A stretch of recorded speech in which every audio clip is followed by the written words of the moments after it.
Overall, students' school success require three factors. So this is a chapter 1 content in my book.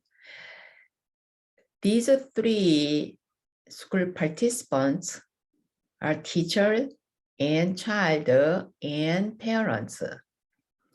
So parents are not direct school participants. However, behind the child, they affect the children's school education a lot. So when children have a good morning and not that great morning, it impacts their school behaviors and school attention and everything. So we say as a, people is a teacher, child, and parents. However, when we say prerequisite conditions for a child's successful school performance, it is a teacher efficacy and child cognitive capability and home nurture. So these three factors are making well balanced and processed well, then students, every child can succeed in schools, success in schools. So what is a teacher efficacy and teachers' capabilities? And what is a child cognitive capability?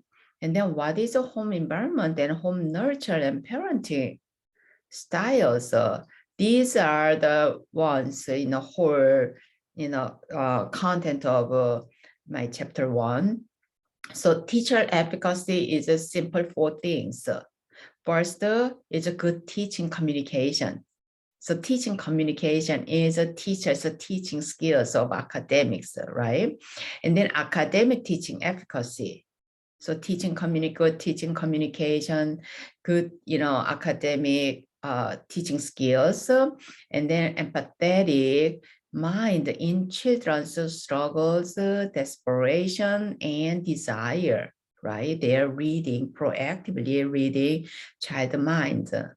And then proactive student management, they just see the child trigger signs, agitation proactively and provide further help and any kind of assistance before students just express their frustration. So that is a teacher efficacy. The next one is a child cognitive capability. I repeatedly talked about this a lot. And so what is a cognitive capabilities? So big 3 is cognitive functions and pathways, so they can receive information and then process those information well with great attention, and then process the comprehended information in the right place. So it will be their memory and retrieval, mental efficacy. So efficiency, not efficacy, mental efficiency. So that, knowledge structure and knowledge cognitive structure is for mental efficiencies. So when they hear, and then that is a memory, right? If they have existing knowledge structures, information there, and then assimilation easily can happen. And their prior knowledge and knowledge structure is well organized. And then they know when they receive unfamiliar new information, they know right away. And then they try to understand and comprehend, and then they accommodate, that's the accommodate process. Then they create a new category or a subcategory. So that is a cognitive part.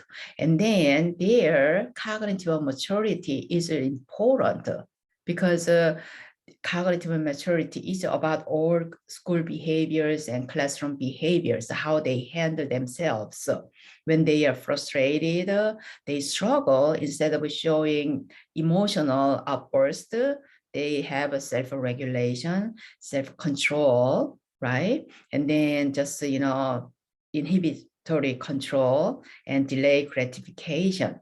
So it is all related to self-management and disciplines. So these are cognitive maturities.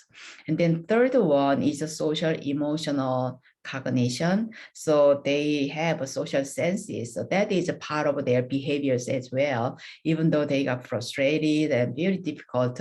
However, in social context, they know how to behave. They sense it. If I just do and raise my hand in the middle of a teacher's teaching, they sense the teacher was not that happy previously. So they could hold their questions and their needs. And then people skill is the one part of this social emotional cognition. So people skill is just like, it's the same to teachers' empathetic minds. So they can read their friends and teachers' minds, so mind reading. So that is, people skills. People skills mind reading is very important. So these are the children's cognitive capabilities to be a successful learner. So teacher efficacy previously, that teacher efficacy and then student capabilities are most important. And then home environment and then teachers' home environment as well. Teachers' personal life is very important for their focus on their job and teaching and individual children. If they have a lot of, dramas going on in their personal lives, they cannot focus on, their job. And parents and children are same. At home, home's number one function is a social emotional foundation for children. So children goes home and then they feel comfortable and then safe and secure.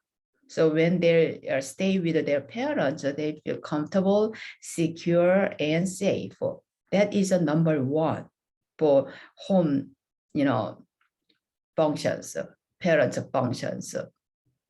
And as I said previously, poverty is not that great matter. I know, it will impact the children's learning. However, children's social emotion. If parents, shows those their emotions, their insecure, their mental instability, and then their just parents argues and fights, and they watch violence, home violence, or neighborhood violence.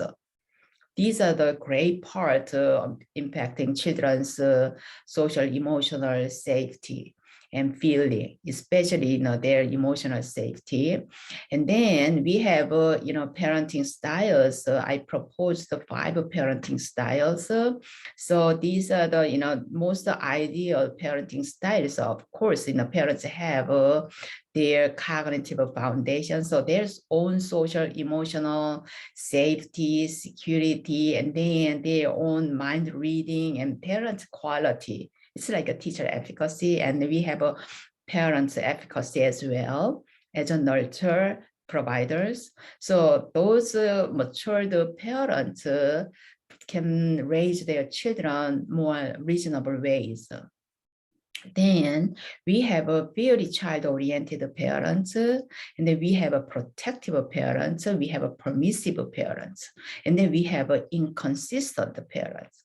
Especially children are raised in inconsistent parents, and their security is emotional security is kind of a fragile, and they tend to not to trust adults much because always the parents promised something and then there is no actions, and they repeatedly experience that, and parents are just based on their mood swings, and then they said yes and no, and just reversely on the same behavior, same action, same request. So these 3, again, teacher efficacy, and then child cognitive capability, and then home nurture condition. These 3 are the school participants' outcomes, school education outcomes can be successful or not successful. It is very important part. Okay.